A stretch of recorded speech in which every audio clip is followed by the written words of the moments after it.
پاکستان اور دنیا بھر میں لاکھوں دیکھنے اور سننے والوں کو ارشد شریف کا سلام۔ ناظرین، آج پروگرام میں آپ کو بتائیں گے کہ ملک میں 4 اہم ملاقاتیں ہوئیں۔ ایک اہم ملاقات ہوئی وزیر اعظم عمران خان کی اور chief of the army staff general Qamar Javed Bajwa کی، اور ساتھ ساتھ عسکری حکام اور وفاقی وزراء بھی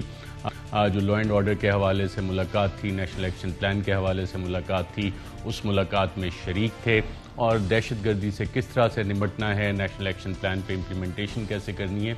وہ ڈسکشن ہوئی۔ کوئی الگ ملاقات بھی ہوئی، کیا اس میں کوئی اور معاملات بھی زیر بحث آئے، اس حوالے سے پروگرام میں جاننے کی کوشش کریں گے۔ ساتھ ساتھ ناظرین، بظاہر یہ لگ رہا ہے کہ وہ اپوزیشن مولانا فضل الرحمان صاحب جو کہہ رہے تھے کہ 48 گھنٹے میں کوئی خبر آنے والی ہے، اور اشارہ ان کا نو کانفیڈنس موو کے حوالے سے تھا، سابق صدر آصف زرداری کے گھر جب آج اپوزیشن رہنما ملے تو اس کے بعد پھر آگے ایک اور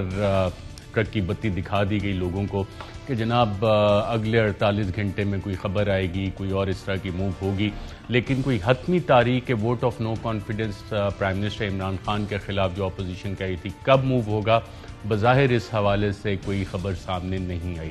تیسرا اہم جو میدان سجا وہ لاہور میں سجا جہانگیر خان ترین صاحب، جن کے اوپر منی لانڈرنگ کے مقدمات ہیں، ایف بی آر کا مقدمہ ہے، او ای سی ڈی کی انفارمیشن ہے، اور خود اس وقت بیرون ملک ہیں، اور اطلاعات یہ تھی کہ ویڈیو لنک سے اجلاس میں شریک ہوئے۔ وہاں علیم خان صاحب جن کے اوپر پرائم منسٹر عمران خان کے دور میں ہی نیشنل اکاؤنٹیبلٹی بیورو نے ایک مقدمہ چلایا assets beyond known sources of income کا، ایک آف شور کمپنی کا، وہ بھی جہانگیر ترین کے گھر پہنچے، اور وہاں پہ ایک گروپ باقاعدہ طور پہ جو انہوں نے اعلان کیا کہ جناب ہمیں اپنے گروپ کو ضم کر رہے ہیں جہانگیر خان ترین کے گروپ میں، اور جو ہمارے رپورٹرز نے وہاں سے اطلاع دی کہ بنیادی مطالبہ ان کا ہے کہ پنجاب میں تبدیلی چاہیے، اور پنجاب میں تبدیلی کس کی چاہیے؟ وزیر اعلیٰ عثمان بزدار کی تبدیلی چاہیے، اور اسی طرح کا اظہار جو تحفظات ہیں پنجاب میں گورننس کے حوالے سے، گورنر سندھ عمران اسماعیل جو کہ دیرینہ دوست ہیں علیم خان صاحب کے، ان کو وزیر اعظم نے اسپیشل ٹاسک دیا، انہیں لاہور بھیجا گیا، اور اس حوالے سے ان کی بھی بات چیت ہوئی۔ تو یہ معاملہ، یہ اونٹ کس کروٹ بیٹھے گا، یہ معاملہ آگے کس طرح سے ڈیولپ ہوگا، اس میں اہم کون کون سے موڑ آنے ہیں، اس میں حکومتی پالیسی کیا ہوگی، حکومت اس سارے کا مقابلہ کیسے کرے گی، اس پہ بھی بات کریں گے۔ اور ساتھ ساتھ ناظرین، چند حکومتی وزراء نے اسپیشل اسسٹنٹ وزیر اعظم کے مشیر یہ کہنا شروع ہو گئے ہیں کہ وزیر اعظم کے ایڈوائزرز اور ایس اے پی ایم کہ وزیر اعظم کے خلاف جو سازش ہے اس کے بیرونی لنکیجز ہیں، تانے بانے ہیں۔ خود وزیر اعظم نے کہا کہ جن لوگوں کی پراپرٹیز یا اثاثے بیرون ملک ہوتے ہیں تو وہ فارن پاورز کے ہوسٹیجز ہوتے ہیں۔ علیم خان کے اثاثے آف شور کمپنی بھی ایک باہر ہیگزم لمیٹڈ بتائی گئی تھی جس حوالے سے نیب میں مقدمہ چلا، اس کے علاوہ جہانگیر ترین صاحب ان کی بھی پراپرٹیز باہر ہیں۔ تو آج یہ اکٹھے ہوئے ہیں، بہت سے لوگ سوال کریں جو اپوزیشن تو چلیں کری ہیں، تو کیا جہانگیر ترین اور علیم خان بھی، ان کے بھی اثاثے تو باہر ہیں؟ تو سوال تو اپنی جگہ موجود رہتا ہے، اور انکوائریز بھی ان پہ چل رہی تھیں جو ابھی تک کسی نتیجے پہ نہیں پہنچی۔ تو اس حوالے سے پاکستان کی فوج کے سابق retired lieutenant general Haroon Aslam نے ایک ٹویٹ کی تھی، اور کافی سیریس انہوں نے سوالات اٹھائے، اور میں پڑھ دیتا ہوں کہ hype in anti Imran Khan campaign is home grown, hell no, regime change, familiar tactics of US and allies, want IK removed because his policies are against their regional and global interests. Their agencies actively pursuing agenda. Our deep state should act in national interest. Lieutenant general retired Haroon Aslam نے جو tweet میں کہا تھا کہ عمران خان حکومت کے خلاف مہم پاکستان کے اندر ہی سے چلی، بالکل بھی نہیں، یہ حکومت کی تبدیلی کی وہی پرانی امریکی اور اس کے اتحادیوں کی چال ہے۔ امریکہ اور اس کے اتحادی عمران خان کو ہٹانا چاہتے ہیں کیونکہ وہ ان کے مفادات کے خلاف کام کر رہے ہیں، ان کی ایجنسیاں عمران خان کے خلاف متحرک ہیں، ہماری ڈیپ سٹیٹ کو قومی مفاد میں اس کو روکنا ہوگا۔ اس حوالے سے ناظرین، جو ڈی کلاسیفائڈ ڈاکومنٹس ہیں، جو وکی لیکس میں چیزیں سامنے آئیں، اور پاکستان میں حکومتیں بنتی کس طرح سے ہیں، گرائی کس طرح جاتی ہیں، بیک گراؤنڈ میں امریکہ اور برطانیہ کا رول کیا ہوتا ہے۔ سابق امریکی سیکریٹری آف اسٹیٹ کانڈیلیزا رائس نے اپنی کتاب نو ہائر آنر میں اسی طرح کا ذکر کیا ہے کہ رچرڈ باؤچر کس طرح کانٹیکٹ پرسن تھے، جنرل مشرف سے کیسے بات چیت ہو رہی تھی، اور پاکستان میں ریجیم چاہیے۔ محترمہ بے نظیر بھٹو شہید نے اپنی کتاب ریکانسیلیشن میں بھی جو کونڈولیزا رائس نے باتیں کی اسی کا حوالہ دیا وکی لیکس میں اس حوالے سے کیا ہے، اور آپ کو ڈی کلاسیفائڈ ڈاکومنٹ سے چلی کی اگزامپل دیں گے، اور اگر آپ اس میں ورڈ چلی کو تبدیل کر دیں اور وہاں کے صدر کا نام کی جگہ عمران خان لکھیں تو آپ کو لگے گا کہ پاکستان میں بھی بالکل اسی طرح کا ماحول بنایا گیا۔ اکنامک ٹولز اس میں اسی طرح سے استعمال ہوئے، انفارمیشن ٹولز اس میں اسی طرح سے استعمال ہو رہے ہیں، اور سیاسی رابطے جس طرح چلی میں ہوئے اور یہ ڈی کلاسیفائڈ ڈاکومنٹس ہیں اسی طرح پاکستان میں بھی امریکی حکام کے کچھ لوگوں سے ملاقاتیں ہوئیں، وہ کون سی تھیں اس حوالے سے بات کریں گے۔ لیکن سب سے پہلے ناظرین آج کی بڑی خبر کی طرف آتے ہیں جو لاہور میں ہوئی، اور ان معاملات پہ بات کرنے کے لیے ہمارے ساتھ موجود ہوں گے ہمارے اسلام آباد میں کورسپونڈنٹ ہیں عبدالقادر، امپورٹنٹ بیٹس کور کرتے ہیں۔ آج پاکستان تحریک انصاف کی کور کمیٹی کا بھی اجلاس ہوا، کل بھی ایک اہم ملاقات وزیر اعظم نے رکھی ہے، کابینہ کا اجلاس جو ہے اس کو تیسری دفعہ کہا جا رہا ہے منسوخ کر دیا گیا ہے، اور لاہور سے ہمیں جوائن کر رہے ہیں editor investigation Naeem Ashraf but. آپ دونوں کا پروگرام میں شرکت کا شکریہ۔ عبدالقادر، آپ سے جاننا چاہوں گا، ماشاءاللہ آپ کے بیک گراؤنڈ میں مجھے پارلیمنٹ بھی نظر آ رہی ہے اور یہ ایوان اقتدار ہے پاکستان کا، آج اہم ملاقات ہوئی وزیر اعظم کی عسکری حکام کے ساتھ، کوئی ون آن ون ملاقات بھی ہوئی اس کے بعد chief of the army staff سے، یا کہ جو اعلامیہ ایک جاری ہوا ہے وہی ملاقات تھی؟ دیکھیے، اعلامیہ کے مطابق تو وہی ملاقات تھی، لیکن ہماری اطلاع کے مطابق ون آن ون ملاقات بھی ہوئی ہے، اور ملکی سلامتی، سیکیورٹی اور جو پاک فوج کے ہمیشہ کی طرح پیشہ ورانہ امور ہیں ان کے اوپر تفصیلی بات چیت ہوئی ہے، خاص طور پر بارڈر مینجمنٹ کے حوالے سے بھی، اور جو ریجنل سیکیورٹی کی صورتحال ہے، حالیہ جو دہشت گردی کی لہر تیز ہوتی جا رہی ہے اس پر نیشنل ایکشن پلان کس حد تک عمل درآمد کر رہا ہے اور کس طرح سے مزید اس کو مؤثر بنانا ہے، ان سارے معاملات کے حوالے سے بھی تبادلہ خیال ہوا ہے۔ بالکل ٹھیک ہے، اور کور کمیٹی میں کیا بات چیت ہوئی وزیر اعظم نے جو میٹنگ کی؟ دیکھیں ارشد صاحب، ایک شعر یاد آ رہا ہے، وہ کہتے ہیں کہ کیا میرے لیے تم لاہور آ سکتے ہو، کہانی میں نیا موڑ لا سکتے ہو، تو لاہور نے کہانی میں نیا ٹویسٹ، نیا موڑ لا دیا ہے۔ آج وزیر اعظم کی زیر صدارت یہ جو کور کمیٹی کا اہم اجلاس ہوا، اس دوران اور اس کے بعد جو ہونے والی پیش رفت ہے اس کے بعد کافی ٹویسٹ آ چکا ہے۔ پرائم منسٹر عمران خان نے کور کمیٹی کے اجلاس میں کہا کہ ذرا دبنگ ہو جائیں سارے ارکان، اور ذرا چہرے کے اوپر بھی وہ یہی سارا کچھ رکھیں کہ کوئی پریشانی نہیں ہے، کوئی فکر نہیں ہے، لیکن سٹل جو کور کمیٹی کے ارکان ہیں انہوں نے تیزی سے بدلتی ساری صورتحال پر تشویش کا اظہار کرتے ہوئے وزیر اعظم سے خود مؤثر کردار ادا کرنے کا کہا ہے، یعنی خود اپنی سطح پر رابطے کرنے کا کہا ہے۔ آج میری ابھی آپ سے بات کرنے سے کچھ دیر پہلے کچھ اہم ترین حکومتی شخصیات سے بھی بات ہوئی ہے۔ مولانا فضل الرحمان 48 گھنٹے کا الٹیمیٹم دے رہے ہیں کہ 48 گھنٹے میں کچھ آ رہا ہے، لیکن حکومت کے اہم ترین ذمہ داران ذرائع بتا رہے ہیں کہ 24 گھنٹے کے اندر اندر صورتحال بہت حد تک واضح ہو جائے گی، کیونکہ وزیر اعظم عمران خان نے اپنے اہم گھوڑے میدان میں دوڑا دیے ہیں۔ پرویز خٹک بھی میدان میں اتر چکے ہیں، وہاں سے گورنر سندھ کو بھی میدان میں اتارا جا چکا ہے، اور کچھ ایک دو اور لوگ بھی ہیں جو بیک ڈور رابطے کر رہے ہیں، اور میری اطلاع کے مطابق ضرورت پڑنے پر وزیر اعظم عمران خان خود جہانگیر ترین سے اور علیم خان سے ٹیلی فونک رابطہ کر سکتے ہیں، لیکن اس کے لیے انہیں گرین سگنل چاہیے ہوگا اپنے ان لوگوں کا جو اس وقت رابطے کر رہے ہیں۔ جہانگیر ترین سے رابطہ وزیر اعظم عمران خان پہلے بھی کر چکے ہیں، دوبارہ بھی کیا جا سکتا ہے، لیکن علیم خان کے پاس انہوں نے اپنے نمائندے بھیج دیے ہیں، اور ان کی ملاقات میں اگر مثبت پیش رفت ہوتی ہے تو اس کے اوپر وزیر اعظم خود ان سے رابطہ کر سکتے ہیں۔ بتایا گیا ہے کہ 24 گھنٹے اس حوالے سے اہم ہے، یہ حکومتی لوگ بتا رہے ہیں۔ دوسری طرف بتایا جا رہا تھا کہ وزیر اعظم کے خلاف عدم اعتماد کی تحریک آ رہی ہے، اور اس وقت میرے بیک گراؤنڈ میں بھی آپ قومی اسمبلی کا ایوان دیکھ رہے ہیں، یہاں پر کافی ہلچل ہونی تھی، لیکن یہ سارا کچھ ٹویسٹ ہو کے لاہور کی طرف چلا گیا، یعنی عدم اعتماد کی صورت میں وزیر اعظم کے لیے کون اگلا امیدوار ہوگا اس بارے میں اپوزیشن نام تجویز کر رہی تھی، لیکن اب وزارت اعلیٰ کے لیے اپنے ہی لوگ میدان میں آ گئے ہیں اور ایک سے زیادہ امیدوار میدان میں موجود ہیں۔ اس ساری صورتحال میں جو چودھری برادران ہیں وہ تھوڑے سے، جس طرح ان کا ایک پیک ٹائم آیا پچھلے کوئی 48-72 گھنٹوں میں، وہ ایک دم سے پھر نیچے جاتا دکھائی دے رہا ہے۔ ابھی علیم خان گروپ جو ہے وہ زیادہ اسٹرانگ ہو کے نظر آیا ہے، اس کی ایکسپیکٹ نہیں کیا جا رہا تھا حکومتی حلقوں میں، وہ تیاری کر رہے تھے اپوزیشن کی جانب سے، لیکن اپنے ہی لوگ جب میدان میں آئے ہیں تو یہ ایک ایسی صورتحال ہے جس پر حکومتی حلقوں کو تشویش ہے، اور آج وزیر اعظم عمران خان نے کابینہ کا کل ہونے والا اجلاس بھی منسوخ کر دیا، جیسے بتایا گیا کہ یہ تیسری بار منسوخ کیا گیا۔ کل کابینہ کا اجلاس کیوں منسوخ کر دیا، اور کل دوبارہ انہوں نے اپنے اہم کلوز کانفیڈنٹ سے ملاقات کرنی ہے اور کوئی پنجاب کے حوالے سے اسٹریٹجی ڈسکس کریں گے؟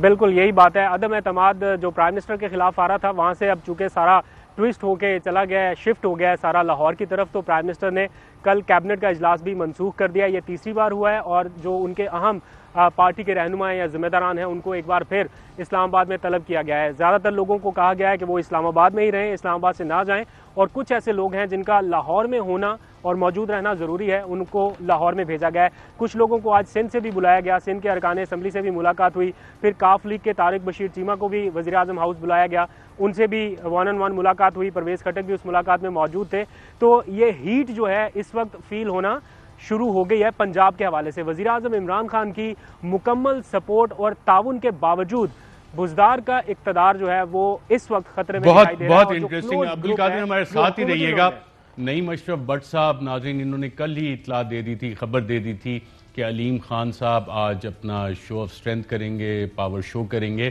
اور ان کی خبر کے عین مطابق ہم نے دیکھا کہ آج میلہ جہانگیر ترین کے گھر سجا۔ نعیم اشرف بٹ صاحب، اب جو آج ملاقات ہوئی ہے اس میں گورنر سندھ بھی کہہ رہے ہیں کہ جناب پنجاب میں گورننس کے حوالے سے کچھ تحفظات ہیں، تو مطالبہ کیا ہے؟ کیا مطالبہ یہ ہے کہ وزیر اعلیٰ پنجاب عثمان بزدار کو تبدیل کیا جائے؟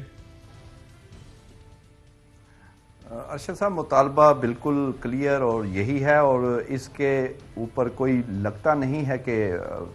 کوئی کمپرومائز نظر تو نہیں آ رہا، کیونکہ یہ بہت ہی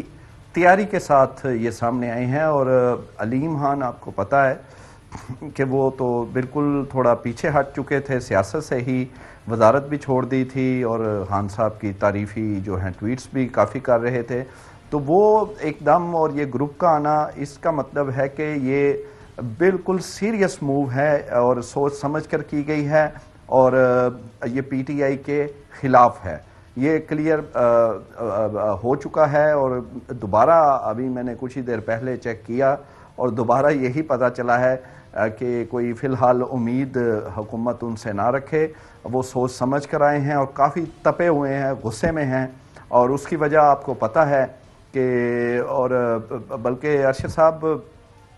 مجھے تو بڑا دیر سے انتظار تھا کہ وہ وقت کب آئے گا جب علیم خان جو ہیں وہ اپنا غصہ نکالیں گے، کیونکہ میری اطلاعات اور جو کچھ آف دی ریکارڈ اور کچھ چیزیں پتہ لگتی تھیں وہ تو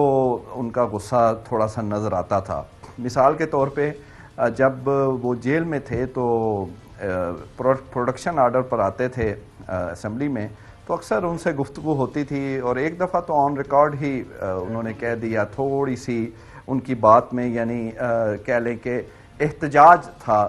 خان صاحب کے متعلق، کیونکہ انہیں کہا جا رہا تھا، اور یہ بات تو اپنے جیل جانے کا ذمہ دار وہ کس کو ٹھہراتے تھے؟ جی وہی آپ اسی طرف میں جا رہا تھا کہ ان کے بارے میں کہا یہ جاتا تھا، اور ان سے یہ سوال بھی ہوا کہ یہ خان صاحب کی مرضی سے آپ کا ہوا ہے۔ کوئی لوگ کہتے تھے بیلنس کرنے کے لیے،